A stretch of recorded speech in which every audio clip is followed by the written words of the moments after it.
Welcome to the Kickin It with Daree show. I am Daree Allen Nieves. It's good to see you. And I am doing a ColorVO Collective series. This is my second in the series with Marisha Tapera. Marisha is a voice actor, narrator, and longtime lover of story and audio. She has performed in a range of commercial, corporate, and audio drama projects and has narrated audiobooks for major publishers and independent authors. She spent her youth in choral music and in college met the musician friend that would lead her to New York and to the discovery of voiceover as a profession. She and her studio are based outside of Washington, D.C. in suburban Maryland. Welcome to the show, Marisha. Thank you so much for having me, Daree. Isn't it so awesome to hear someone talk about you and you're like, wait a minute, is that me? Yeah, that's me. Yeah, it is a little surreal, but thank you. That was lovely. Yes. And, I didn't mention all of her accomplishments. I'm going to get her to talk about that. Sometimes it's hard for you guys to, pat yourselves on the back. I'm going to pull it out of her because this woman is really amazing. That was a very brief intro. Marisha and I met a few years ago in person at VO Atlanta, which is the largest voiceover conference in the world. I believe it was maybe the fifth or the sixth year. I want to say it was 2017. Maybe it was the sixth year, something like that. But we had met previously. The reason I was able to roll up on her at the conference is because we had met virtually doing a Zoom like this during a voiceover workout. If you don't know, a voiceover workout is basically like a session, kind of like a Zoom or a Skype, where a bunch of voice actors get together, sometimes with a peer coach, and sometimes with a professional voiceover coach. And we basically practice doing voiceover scripts. We read all different kinds of scripts and we give each other feedback. And so when I initially joined this particular voiceover workout series, I believe I joined in 2017. So I didn't meet her in 2017. I think I met her in 2018. But we met online during that year, and we were in a couple of the same ones because they're kind of, small to make sure everybody gets time. And so we got to hear each other read. And I'm just going to be honest. I was like, oh, it's another Black girl that's doing this, and I need to be friends with her. Okay. That's initially what I thought. Not only is she talented and have a beautiful, smooth voice, but she's Black and I'm Black and I need to connect with her. Okay. So that made it a lot easier, of course, when we got to the conference, even though everyone is pretty receptive. And so in doing this series, I said, there's someone that I have to invite, and everyone that I invite is awesome. But Marisha is kind of to me, it seems like and I'm talking like she's not right here, but it seems like she's very humble. She doesn't really want to, she initially sent me the bio, you guys, and it was like one sentence. No, you've got to give me a little bit more. So welcome to the show, Marisha. Thank you so much for being here. Oh my gosh. I am so happy that you kind of, I feel, I remember so well you approaching me at VO Atlanta, and it really sort of shook me a little bit because I started to realize, sometimes you can start thinking that you're kind of flying under the radar a little bit, and then you were so incredibly welcoming, and you at the time were you're just basically one of the strongest and most wonderful people I've ever met in person.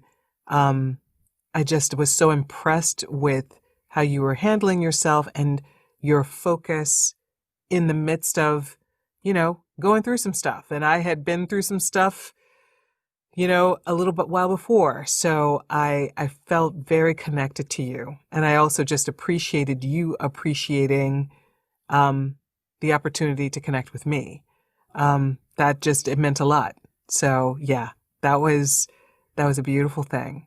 And VO Atlanta is huge and it's overwhelming because as exciting as it can be, you get there and you can, if you're at all introverted, it can be sensory overload. I think even for people who are extroverted, it can be exhausting. So yeah, there was a quiet moment that I probably was having, and I don't know how you found me, but I'm so glad you did. I really am. I want to say you were like kind of sitting up front and, it was like a big kind of like ballroom type thing in a Yes, hotel, you guys. And yes. she's sitting up towards the front. And again, it's like, Black people. Oh, there's one. That's right. You're right. We would be able to be, you could spot people that way. I forgot about that part. Yeah, yeah, yeah. Yeah. And I mean, really, you guys, that's how I grew up. I grew up in a small city in central New York State. And I went to school with pretty much all white people Mm, until about seventh grade. So that's what I know. But right. this ain't about me. This is about her. So let's go ahead and talk about you, Marisha. Tell us about your background and your voiceover journey. Well, it's interesting that you talk about your schooling and the kind of environment you grew up in, because that's also something you and I have in common.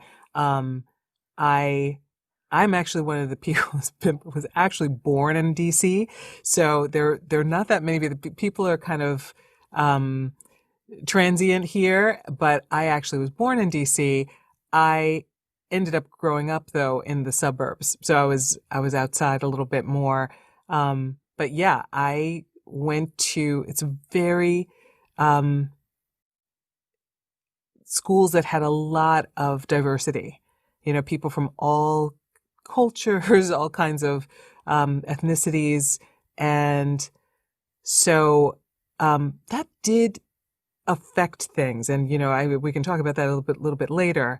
But I think I learned to read. One tool that really helped me learn to read was these little, I'm about to age the heck out of myself right now, but little vinyl 45 records that were in a sleeve in the back of these little books, these little storybooks. And my mom got me a series of them. My parents would provide these to me, and I had a little record player, and I could put these stories on the record player and listen to these books as often as I wanted. And one thing I remember was that there was a little prompt, little bell would ring, and it would let you know you need to turn the page. So it was a really fantastic way to like learn sight words and all this. I mean, I learned to read really early because there was no, please read this to me again. I was in complete control of it. And I realized now, my gosh, those are the first audiobooks. That was it. That was the beginning of that. So, um, I, I really, stories and reading were just such a huge part of my upbringing. My parents constantly had books. I read some books I know I should not have read very early because I would go into their bedroom looking for stuff and they would have a book that they would say, let's turn this one around so she can't really see. And I would, of course, go right to that when I read some books. And when I think about it, I took a couple of books to school in elementary school that I probably shouldn't have shared with other children. Because I was like, you've got to see, you've got to read this scene because I probably, my comprehension was a lot, or my reading level was way higher than maybe my experience. So, at any rate, going, I got into choral music in middle school. That was the first, I went to a girls' school starting in middle school. And I got into the glee club and started doing choral music. I didn't do any theater in high school, partially because it was just not this is a very interesting experience when you are a minority in a school and people apparently felt like they wanted to, give me solos or give me roles. But at the same time, I think I never got the sense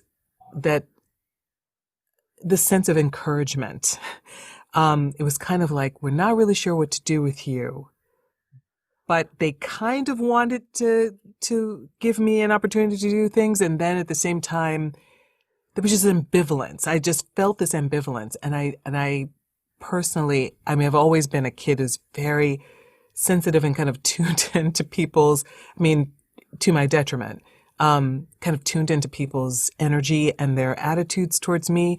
So I was always kind of like, I'm doing these things, but these people I can't quite tell where they're coming from. So it was always a little fraught, but I continued to do choral music in high school. I got into the little, madrigal group in high school. I ended up being the president of the Glee Club, which was an elected position, which was really difficult because it was kind of this, again, administrators and teachers trying to figure out, okay, what do we do with this person? Because she somehow ended up the president of this, prestigious club. So it was just, there's so many experiences like that, that I think informed still. I'm still working through some of those, the ways that I figured out how to cope with that, as a performer. And, so when I went to college, I was still sort of,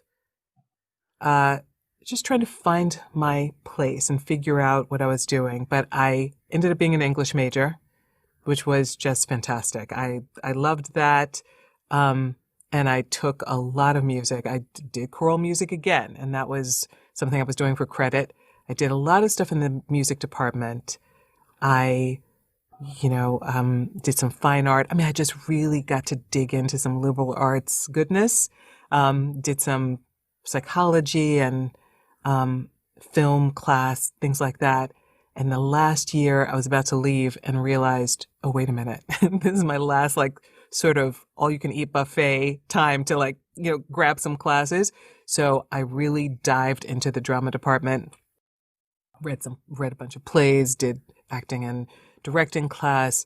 It was really incredible experience. At the end of that, that was around the time that Spike Lee did the movie School Days.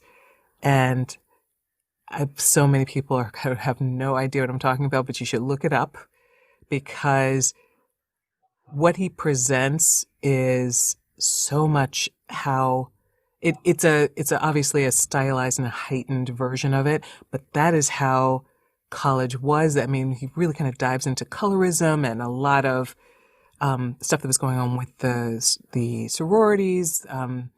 And I was at a college that, I feel like Black folks have been allowed to attend probably maybe 20 years by the time I got there. So it was still pretty new. So, all of that was the environment I was in, where there was just this sense of being in a bit of a box.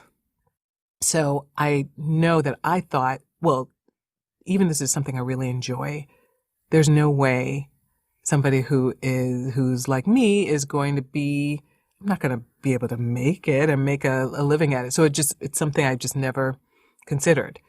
So I went off to grad school, but I met this musician. Let me back up. I met this musician while I was there. This young guy he was in the choral group I was in. And he was really focused on music. His major was music. The second major was rhetoric. And he was a white guy. He was completely preoccupied with Public Enemy. He wrote a thesis, his rhetoric thesis on Public Enemy and the rhetoric of Public Enemy's Fight the Power. And that was when all of that was coming out. And he himself was, he was a music prodigy. He wrote and produced a lot of music, and he was really given kind of free rein in the music department because apparently he was all that, and he was pretty sure he was all that too. And he and I knew each other from the choral group, but one day I decided I was going to do an open mic night, and I got together with another friend. She played the piano. I did a couple of jazz standards. I was just trying to push myself a little bit he came to that and he said, I want you to do backup for me. So he and I ended up collaborating for many years. He moved to New York after college. I went up there to work with him. I had finished grad school. I went to grad school for education. And I found a job up there and I started working with him on the side. So he is the person who taught me all of my mic technique, my studio etiquette. I mean, he was so, it's like you had to be really quiet and then he would, you couldn't breathe and then he was going to click off and he had the reel to reel. And I mean, it was just an entire thing. And because he was always, and when I think about the equipment, the setup he had, I do not know how he invested so much money in it. Because now that I have my own studio set up, I'm like, how much did that stuff cost? That he had, it was just a full rack system. He had the reel to reel, he had the DAT tape, but all of this was back in the day. So, yeah, he was amazing. He really was incredibly talented. I still listen to the mixes that he produced and the stuff that we worked on, and it's like, this stuff it's really beautiful. So, while I was in New York, there was another buddy of his that had a band. I sang backup for those guys in the evenings when I was trying, and then I would go to work and work with my special ed kids. And it was then, because I was sort of getting to know about backstage and like just the workings of show business in New York, I was looking through backstage, and my suspicion is I saw somebody had a little ad saying, you want to learn about voiceover, blah, blah, blah. And I went to this dude's apartment, because that's what happened in New York. It would be like, here's my apartment, come over here, da, da. And so I made my musician buddy go with me. He could not have cared less, but I don't know why I was so intrigued by this, but I went to this guy's studio in his apartment, and I remember he was just like, you do not know what you're doing. I mean, I remember so clearly him being like, you've got some sibilance problems, and I was like, what are you talking about? But I didn't know anything. I'm like, he gave me some commercial copy, and I remember, reading it with him, and just zero under, like, I was completely off the street, and that's why I was there to try to figure it out. I didn't end up pursuing anything with him, but it really stayed in my mind. It really stayed on my mind. Soon after that, I came back to DC. New York is a grinding place. And I loved it. I loved it. I mean, I genuinely felt like if I don't get out of here, I'm never leaving here. I really feel like there's a chemical change that happens to you after you've lived there more than 5 years that makes it like almost impossible to survive outside of it. I think that's why people are like, what? There's something that exists outside New York. I really love that place, but I needed a break. And I don't know what made me think I was going back, because I gave up my apartment, and you don't do that in New York City. If you have a rent controlled situation, you sublet it. You don't just let go of the lease. And I was like, oh, no, I'm going to be back in a year. No, I left. And then in a year, I think in the back of my mind, I was hoping I could make it back there, but I got, I was growing up, and I was thinking about buying a house, and, just trying to you're trying to figure out how to ground yourself and anchor yourself a little bit. And I was back here with my family, and it took a while I was also career changing, because I was sort of the end of education. I came back to DC and taught one additional year, and then I became like a special ed statistic and left the field. And then I started working with my English degree and got into editorial. So that transition took some time. That's the thing, every time you make a change, you kind of slide back down the hill a little bit. And so then it takes you some time to work your way back up the hill. So by the time I got settled in a job that I stayed in for a while, I was really feeling the need for some creative work. I was like, I've got to do something. And that is when I found this, like, it was like a book, a manifesto. This is just a description of voiceover. And I was like, yes, that is this thing that I never kind of finished investigating. And it was written by David Goldberg.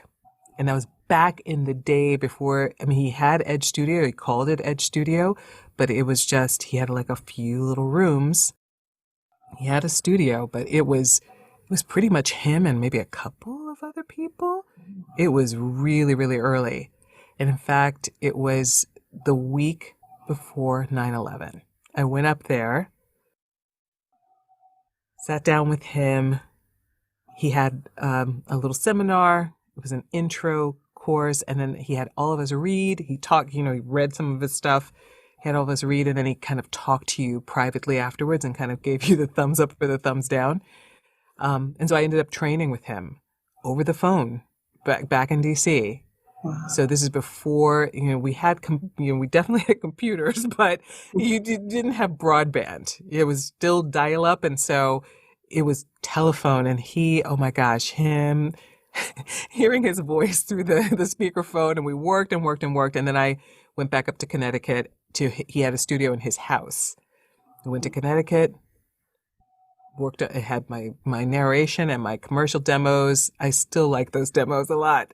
And, yeah, that's how I got started in it.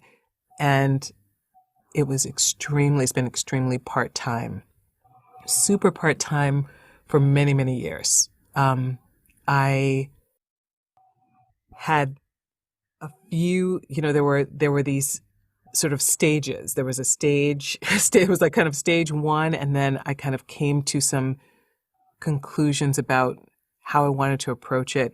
David's original idea was you don't need to be an actor, and in fact, actually, it's better if you're not an actor because you can, you don't have a bunch of weird habits. That was then. I mean, there were, how styles change and things change. And it was before broadband, where you had to go in person to do, you really need to be in a major market in order to make it work. So that was my original problem, because I still have these crazy CDs that I made of my demo. And he was like, you got to mail them out. And I was like, what? I mean, just producing the label and putting all that stuff and buying a batch of CDs. It was really, the barriers to entry were a little higher than they are now. Oh yeah.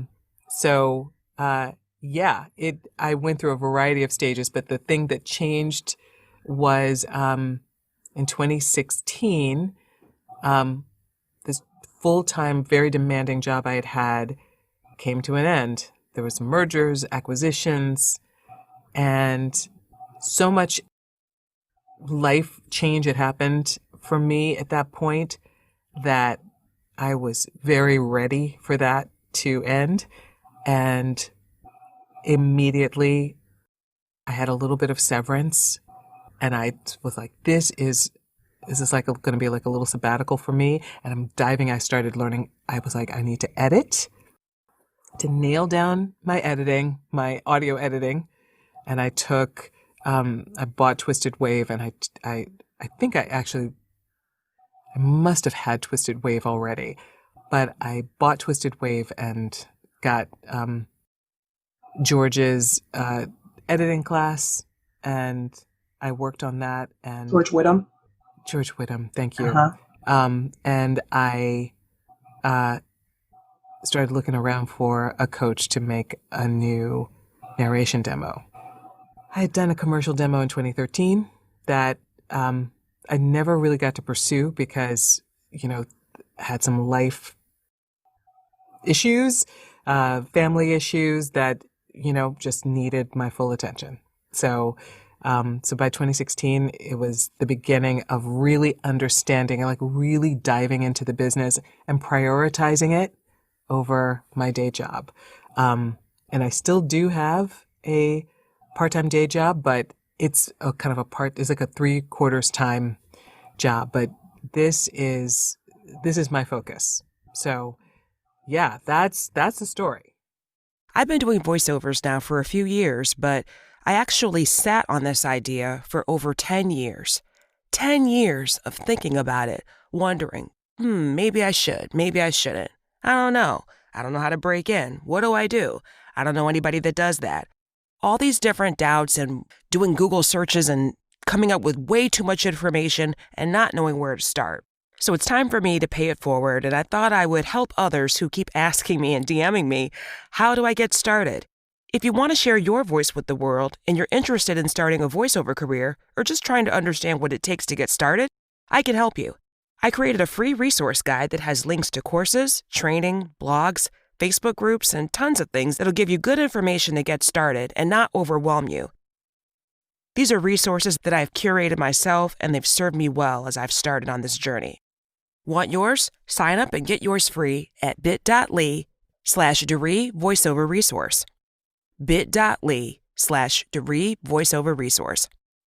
If you already know this is something you want to do, you can just go straight to the e-course at bit.ly/vocality-e-course. And that's an You know, what amazing happens when you story. get I know it old, took your some story is time long. for Yeah. her to get that out, but I didn't want to interrupt her because first of all, I know a lot more of the story, and it does take time. But second, I wanted her to get that out to illustrate some very important things.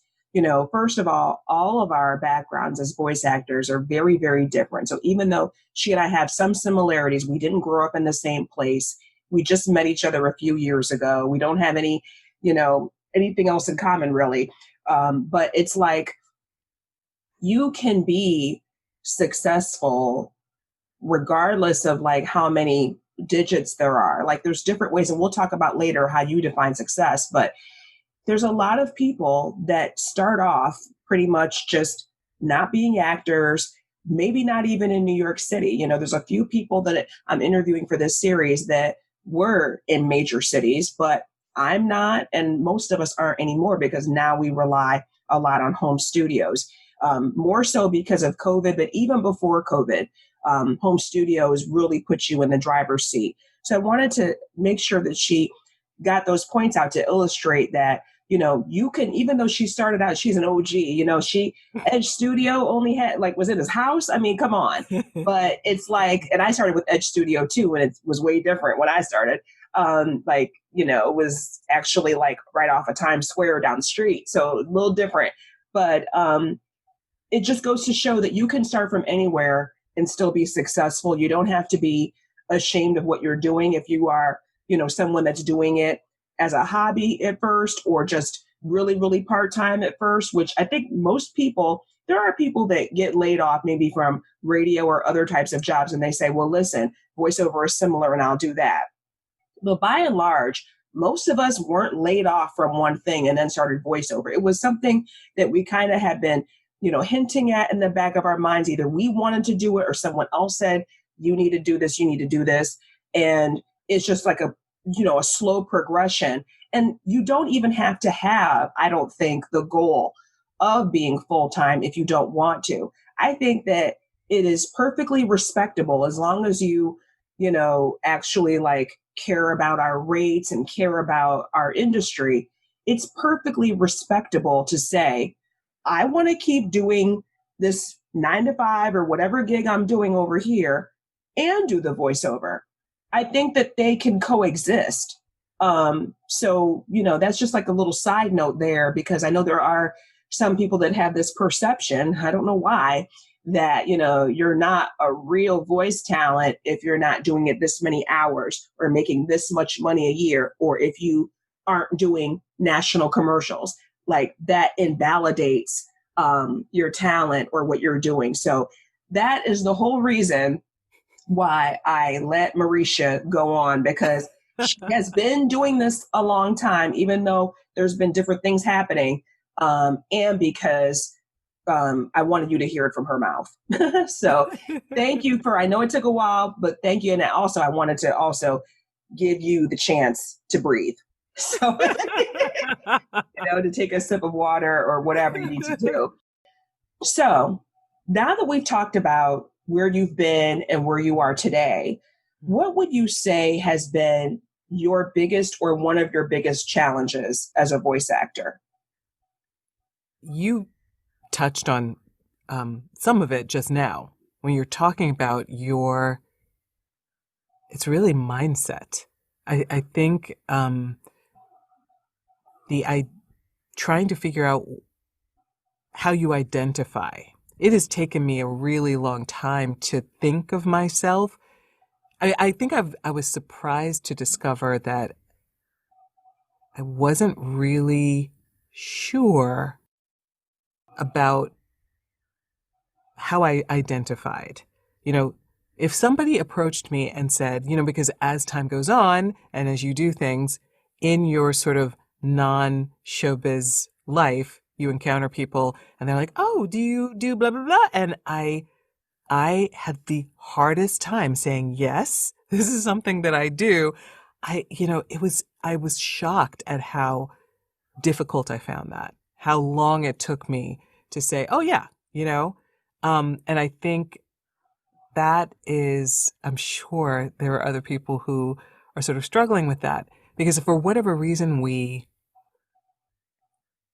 I know some people kind of work around it by saying, I do this. They talk about the action and the activity versus sort of the identity. And I mean, I think for some people, those people who, you were talking about invalidating folks, I think maybe some of those people are all about the identity, and which again is fine, but you can be skilled and respectful of the craft,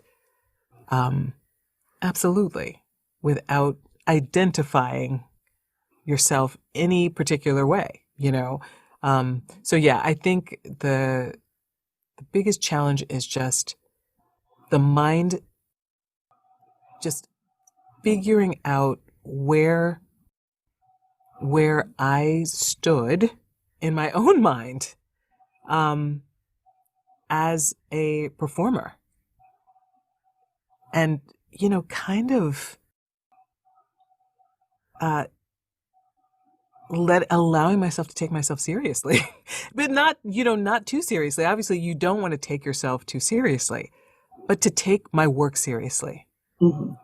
I was doing it. I was working on it. I was investing in it. I was building, but it's been really surprising over the last 4 years that I've been working more intensely on it to discover that I really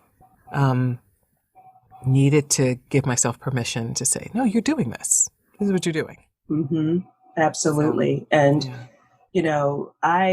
In addition to doing voiceover on the side, I'm also a life coach on the side. That's the whole reason why I have this podcast. And so I'm always thinking about thoughts. I'm always thinking about the mind and thought work and self-esteem and validation and beliefs, all of that stuff. And it really matters when you are, self-employed, entrepreneur, freelancer. It is a big deal because it is such a shift from working for someone, which is something that no one questions that. But there's so many things in the mind that happen when you are deciding to take on a new venture. What has surprised you about, or what has changed about the way that you think about voice acting, or your thoughts about, I know you started to talk about that a second ago, but has anything shifted over these last, 10, 15 years as far as how, not only how you think of yourself as identifying as a voice actor, but just voice acting, the industry in general? I think the thing that got me a little bit off track was that idea that David had that you don't need to be an actor. He kind of implied that it was not an advantage, and in fact, it might be an advantage not to be. Because I had some training beforehand, there was a point, one of the first turning points for me was when I said, you know what, I think I want to find out from somebody, looking at this through the lens of performance and acting, and see what they have to say. And I think the first time that happened was I got a commercial with this studio that I'd been hooked up with in Baltimore. And there's this very artsy director dude, who's the client. And he had this storyboarded commercial and this whole concept. He was very excited about it. And I remember realizing I had not prepared for the session in a way that was allowing me to give him what he needed. I was like, ooh, today I'm getting fired. I think this might be my first time getting fired. I've heard people talk about it, but I think this is going to be it today. And he didn't fire me. He was a good director. I, took the direction. He got what he needed. That was hair raising. And I left there and I said, okay, I'm going to find, I joined the Actor Center. I found a teacher. I went and started working on doing voice work with her, and she was an Alexander Technique person. I started reading a little bit more about that. I mean, I had studied voice from a singing standpoint, but I really changed the way I kind of incorporated some of the singing warm-ups. I found a unbelievably fantastic warm-up. I really started to study and try to, put some things together. So I think what surprised me was how incredibly, it's just a very physical job, and it's a whole body and mind and spirit job.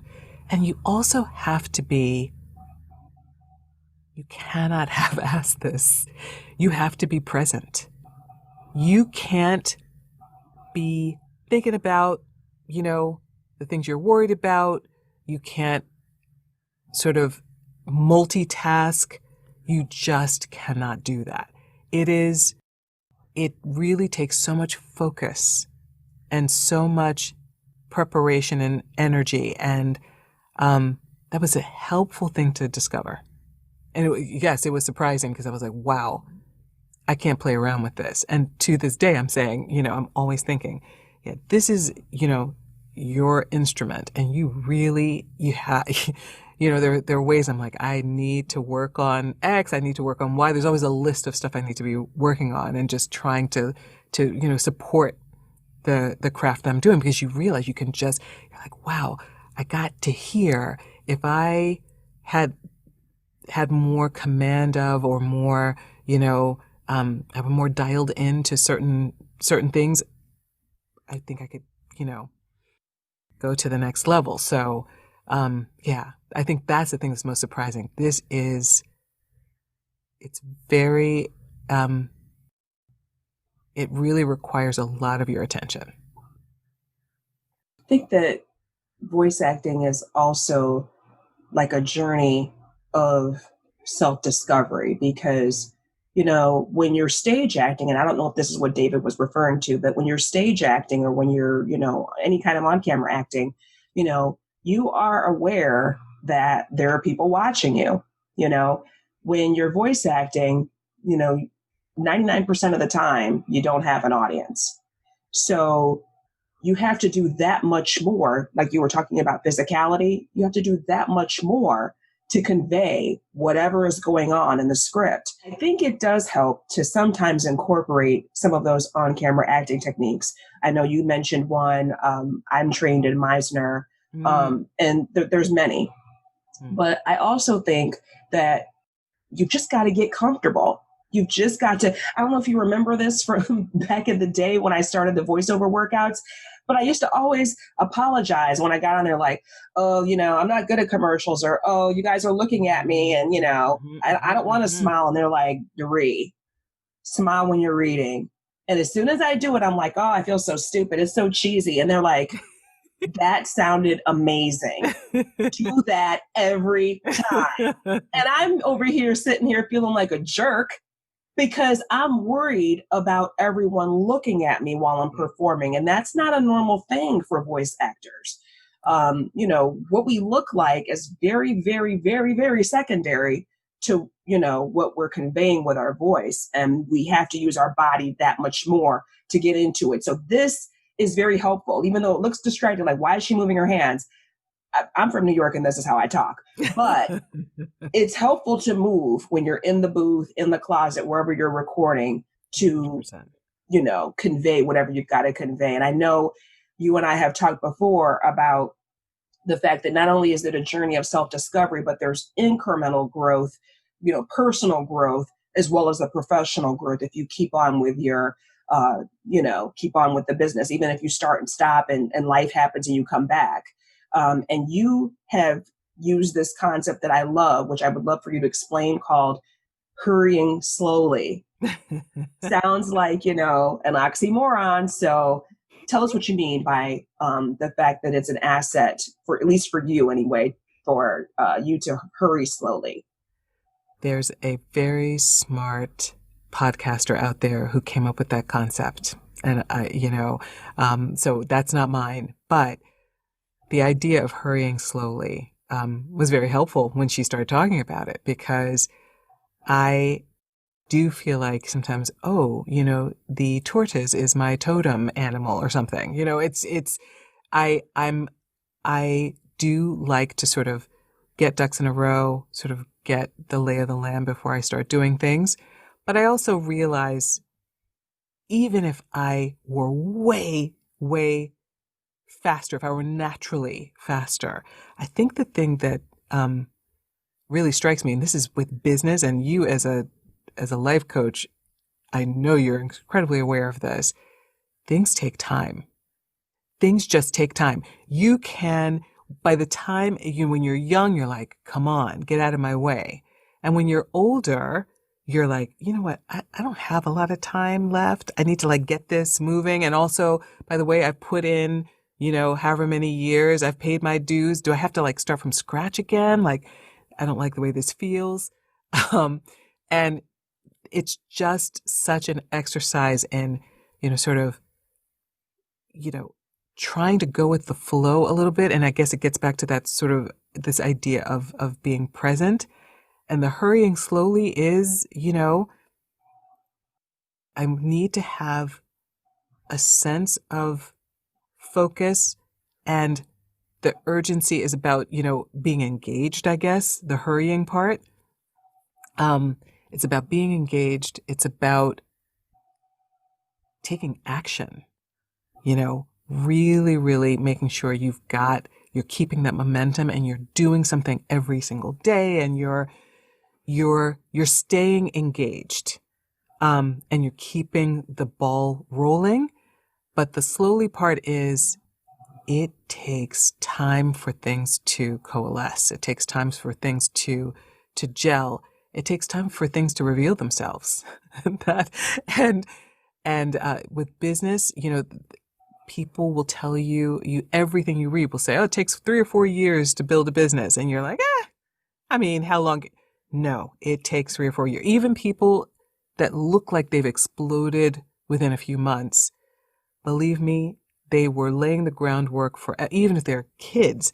I think of a lot of, I look at a lot of YouTube, and this 25-year-old, he's been doing this for 10 years. So he's now in a position where he's got real estate and he's got all of these various sources of income on top of the videos he's doing. But first of all, he's learned so much. He's a master at what he does by this point, because he's been doing it for 10 years, and he's 25 years old. So it's like somebody looks like they're in, they've sped along, and it's like this person put in the time and the consistent, effort.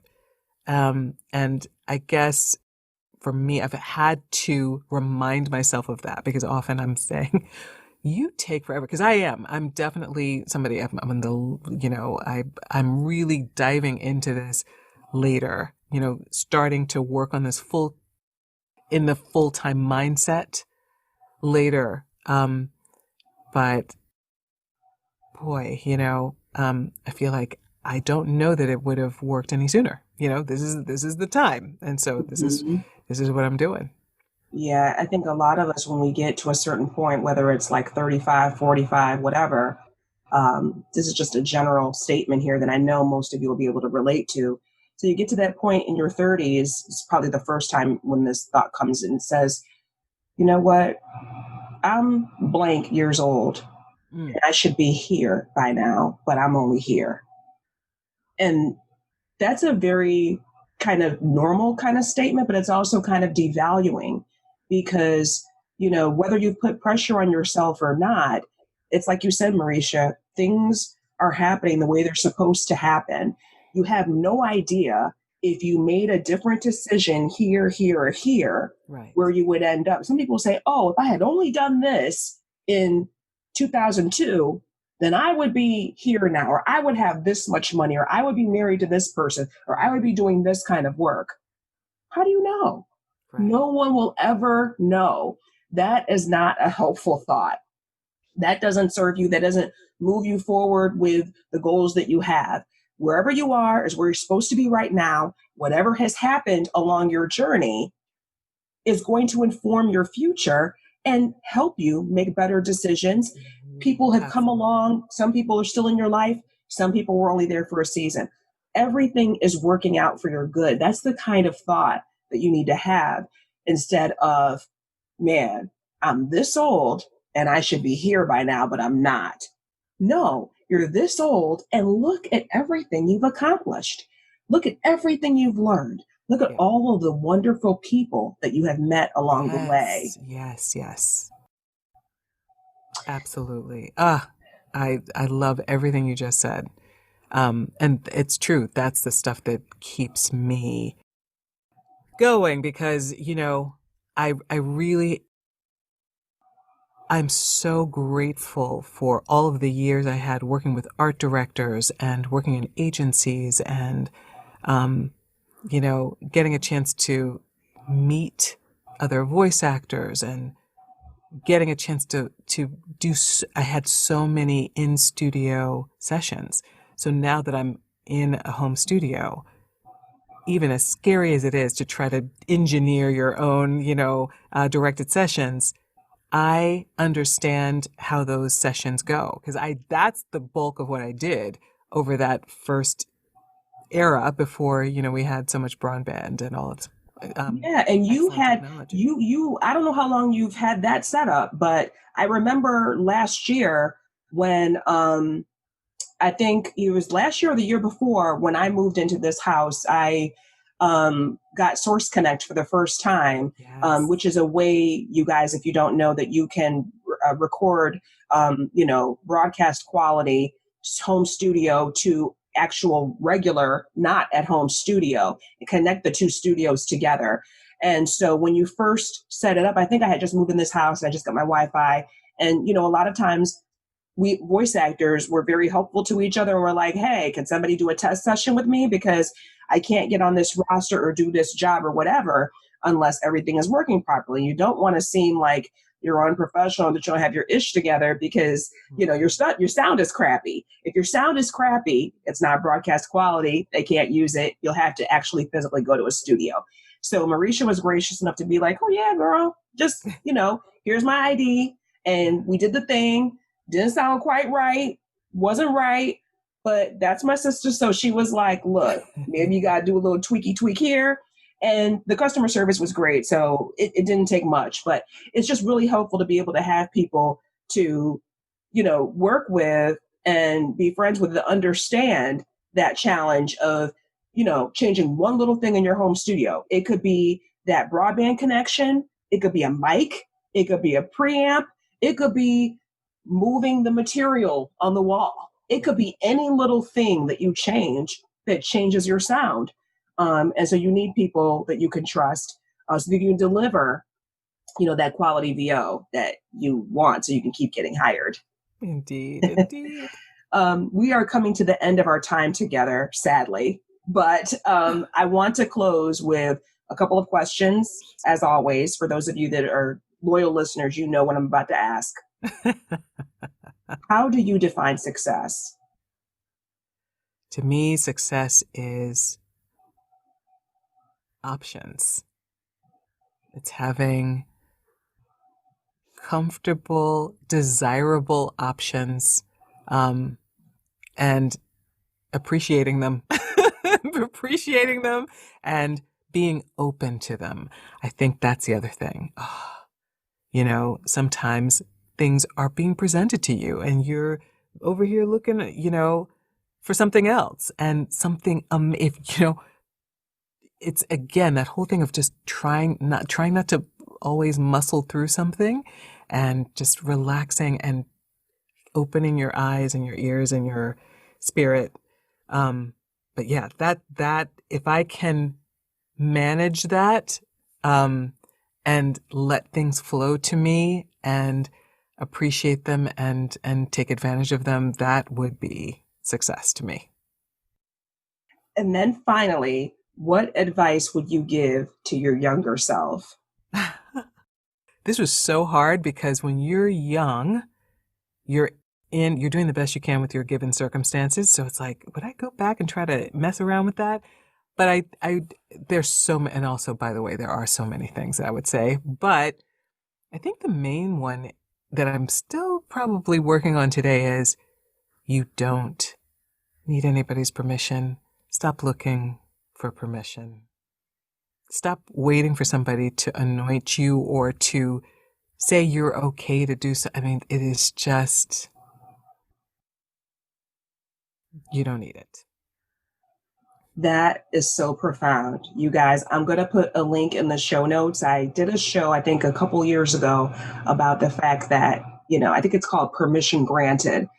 It is so, so good. And it's a great reminder.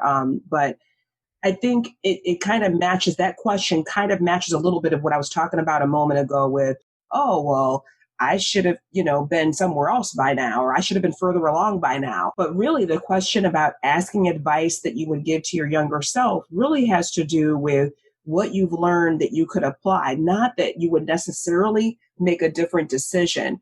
I know a lot of times people write, you know, self-help books and they give advice all the time, and I have too.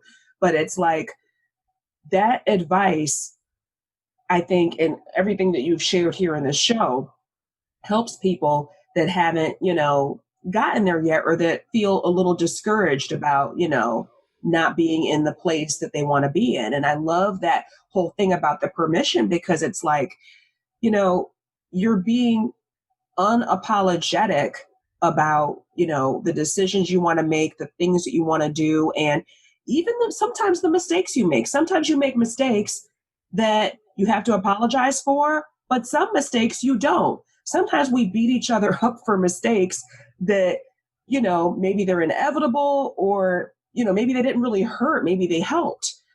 You've heard the saying, fail up, you know, fail forward. You know, sometimes what we consider failure really is advancement. So many gems that you've shared, Marisha, so many gems. Please tell everyone where they can find you, even though I know you're very humble and you're to yourself and you don't like to, you know, go all out all the time with social media. Tell people where they can find you if you decide to poke your head out of your shell. Well, my website is marishavoice.com. And I am on Twitter as Marisha Voice, at Marisha Voice. So that's a good place to start. Yes, Marisha. And, you know, we will see you online. It was so good to talk to you today. It was just awesome. I know we've talked on the phone before and we've met in person, but it's been a minute and it's been a long year. So it's just good to reconnect every now and then. And, you know, if you guys have any points that, you know, any questions that you have or any points that you really loved or enjoyed, please feel free to reach out to us. Again, you can find her on Twitter at Marisha Voice. You can find me at Daree Allen. And the show is Kicking It with Daree. Thank you for kicking it with me. And thank you for kicking it with me. Thank you, Daree. Thank you for kicking it with me today on the Kickin' It with Daree podcast.